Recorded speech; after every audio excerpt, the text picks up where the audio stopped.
ये बड़ी मधुर कथा है जामवंत जी के बेटी से ब्याह करने की, ठाकुर जी की। कभी कभी सुनाता हूं मैं कथाओं में कि जब राम जी रावण को मार करके लौट करके आए तो जनक जी ने पत्र लिखा, पत्र लिख करके भेजा।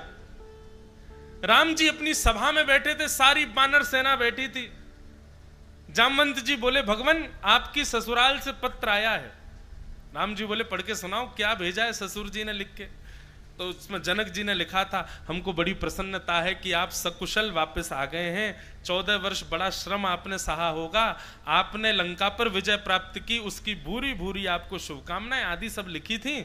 और फिर नीचे लिखा था, जनकपुर वासियों की बड़ी इच्छा है कि 14 वर्ष तो हो ही गए हैं, आपको वन गए, और ब्याह के बाद भी लाली जानकी और आपका यहाँ आगमन हुआ नहीं है। हमारी प्रार्थना है कि आप चारों पहुना मतलब जमाई राजा, चारों बहुओं के साथ और अपनी समस्त वानर सेना के साथ कुछ दिन आराम करने के लिए जनकपुर आ जाइए, हम आपकी सेवा करेंगे।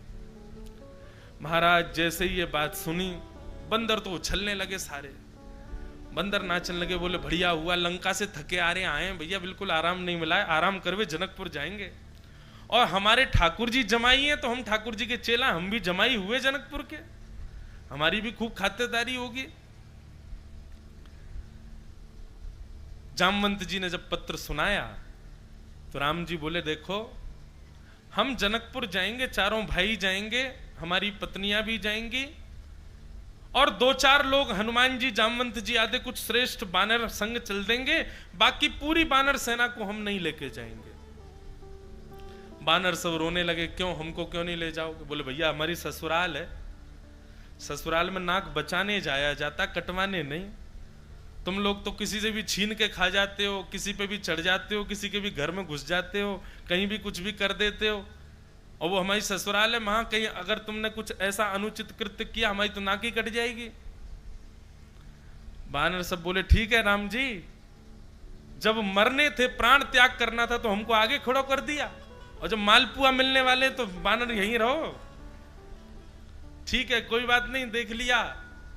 बानर बड़े उदास हो गए, लेकिन राम जी तो लीला कर रहे थे। सब बानरों ने अति वृद्ध जामवंत जी को घेर लिया, बोले सुनो, हमको जनकपुर लेके चलो, हम भी मालपुआ खाएंगे, हम भी अपनी सेवा करवाएंगे वहां पे। जामवंत जी बोले, तुम्हारी आदतों की वजह से नहीं ले जा रहे हैं, तुम बन के बन उजाड़ देते हो, किसी मैदान में घुस जाओ उसको तहस नहस कर देते हो, किसी की भी सामग्री उठा के भाग जाते हो, ये सब तुम्हारा स्वभाव है, इसलिए बेचारे मना कर रहे हैं राम जी। बानर बोले, हम बिल्कुल सुधरे सुधरे जाएंगे, आप हमको ले चलो बस। जामवंत जी बोले, ठीक है, मैं एक युक्ति अपनाता हूं, और राम जी के पास जाकर के सब बानरों की बात कह करके जामवंत जी बोले, प्रभु मैं जिम्मेवारी लेता हूं, एक भी बानर कुछ भी गलत नहीं करेगा। राम जी बोले, प्रमाण क्या? बोले, प्रमाण ये कि जो मैं करूंगा वही ये लोग करेंगे। राम जी बोले, करके दिखाओ। सारे बानर बैठे थे, जामवंत जी बोला, जैसे मैं करूं वैसे ही करना, उसके अतिरिक्त कुछ नहीं। तो ठीक है। जामवंत जी एक हाथ उठा में तो सारे बानर एक ही हाथ उठा में, जामवंत जी नीचे देखें तो सारे बानर नीचे देखें, जामवंत जी उछलें तो सारे बानर उछलें, जामवंत जी बैठ जाएं तो सब बैठ जाएं।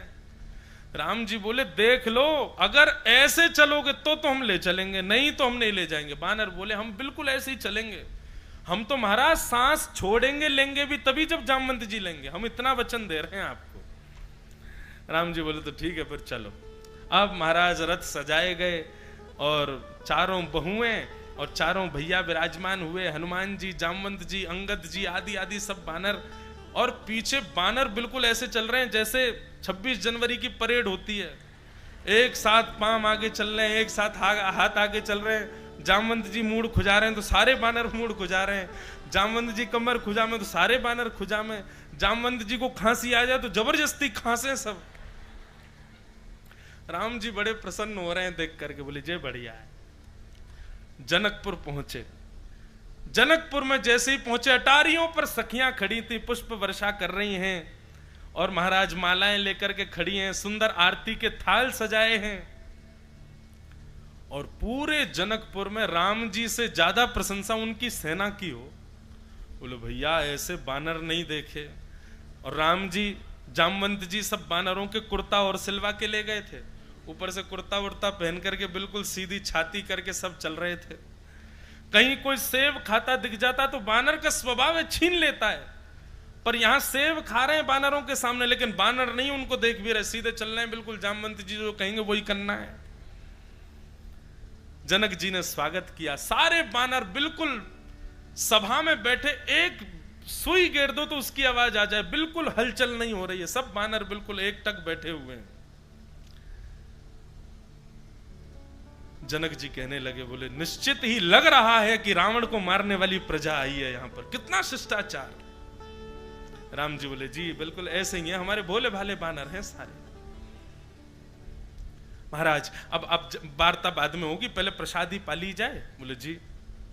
अब बानर तो भैया कभी पेड़ पर चढ़ के खाते हैं, एक दूसरे से छीन के खाने वाले, लेकिन आज बानरों के आगे पट्टा लगाए गए, चौकियां लगाई गई हैं, आसन धरे गए हैं, थालियां लगी गई हैं, उसमें सुंदर सुंदर कटोरियां रखी हैं।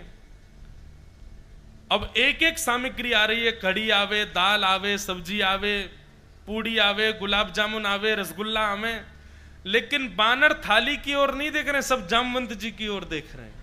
बोले ये जो करेंगे वही करना है। सब सामग्री आ गई, फल आए तो फलों में सेब आए, अमरूद आए, आम आए, सब सामग्री रखी गई। जनक जी ने हाथ जोड़ करके सबसे कहा प्रारंभ कीजिए, प्रसाद पाइए, लेकिन बानर नहीं बिल्कुल भी। जामवंत जी को देखा, जामवंत जी ने पहले जल हाथ में लिया, थाली के चारों ओर घुमा करके महाराज अन्नपूर्णे सदा पूर्णे कहने लगे। सब बानर भी हाथ में जल लेकर के घुमा रहे हैं, पी रहे हैं। जनक जी कहे वाह भैया ये बानर हैं, देखो इनको। देखने के लिए भीड़ लगी है बानरों के शिष्टाचार को। इतने में ही जामवंत जी ने सबसे पहले आम उठाया, आम ही प्रिय था उनका। आम को घुमा के देखा, बोले वाह बढ़िया वाला मीठा आम है। अब जामवंत जी भैया नेका ताकतवर नहीं थे, जामवंत जी इतने बलवान थे, इतने बलवान थे कि राम जी जब रावण को मार के लौट के जब वापस आ गए तो एक दिन जामवंत जी अपनी हथेली खुजा रहे थे, तो राम जी बोले क्या हो गया? बोले कि भगवान मेरी हाथ की खुजली शांत नहीं हुई। बोले क्यों? बोले मेरे समान बलवान पूरे राम रावण युद्ध में दो ही थे, एक तो रावण और दूसरा कुंभकर्ण, और दोनों को आप दोनों भैयाओं ने मार दिया, मेरी तो हाथ की खुजली ठीक ही नहीं हुई है। इतने बलवान थे जामवंत जी। अब बेचारा छोटा सा आम पकड़कर जामवंत जी ने जैसी दबाया सोई उसकी गुठली उछल गई। जैसे ही गुठली उछली सारे बानरों ने भी आम उठा के सबने दबाए, बोले गुठली उछलनी ही चाहिए। और जैसे ही सबने आम पकड़ के दबाए सबकी गुठलियां उछली। जामवंत जी की गुठली उछली। जामवंत जी बोले मेरे हाथ से रावण निकल के नहीं भाग सकता, गुठली की इतनी मजाल भाग गई। और पकड़ने के लिए जैसे ही जामवंत जी उछले, जामवंत जी के उछलते ही बानर बोले आक्रमण, अब खुल गए महाराज, कूद पड़ो सबरे। और लिए महाराज बानर एक दूसरे पर कूदने लगे, किसी की कढ़ी लेके भाग रहे हैं, किसी की दाल लेके भाग रहे हैं। जनक जी की थाली में से पूड़ी लेके भाग गए बानर सबरे। पूरे जनक जी के महल में कढ़ी, खीर, दाल आदियों से पूरा लेपन कर दिया पूरे सभा का। राम जी नीची नजर करके बैठे थे। जनक जी बोले लग रहा है कि रावण को मारने वाली सेना है। राम जी बोले अब क्षमा करें पिताजी, बानर हैं, अपना स्वभाव कैसे छोड़ सकते हैं। जनक जी को लगा कि राम जी को बहुत संकोच हो गया है, तो जनक जी ने तुरंत राम जी को हृदय से लगा लिया। परंतु सबसे ज्यादा संकोच तो जामवंत जी को हो रहा था। जामवंत जी बोलने लगे, बोले सारे करे कराए पे पानी फेर दिया, अरे ये क्या गुठली उछल गई, सबरे उछल गए। तब राम जी को बड़ी मंदी नजरों से जामवंत जी ने देखा, क्षमा मांगते हुए। लेकिन जब राम जी को देखा तो राम जी जनक जी के हृदय से लगे हुए थे और जनक जी के नेत्रों से आंसू गिर रहे थे। वो दृश्य देख करके जामवंत जी के चित्त में आया कि ऐसा सौभाग्य मुझे कब मिलेगा कि मेरे भी जमाई राम जी जैसे हों और मैं अपने चित्त से उनको लगा करके प्रेमाश्रु बहाऊं। ये हृदय का भाव जैसे ही प्रकट हुआ, अंदर से आत्मग्लानि हो रही थी कि मेरी वजह से सब बिगड़ गया। राम जी जामवंत जी के चित्त की बात समझ गए, तुरंत आसन से उठ करके आए और जामवंत जी से बोले हम आपके चित्त की बात समझ गए हैं, आप आत्मग्लानि मत करो, हम आपसे बहुत प्रसन्न हैं और आपको वचन देते हैं आपके हृदय का मनोभाव हम द्वापर युग में पूर्ण करेंगे। और आज उसी द्वापर युग में द्वारिकाधीश कृष्ण पधारे और जामवंत जी की पुत्री जामवती के साथ में विवाह किया। बोलो जामवती रमण भगवान की।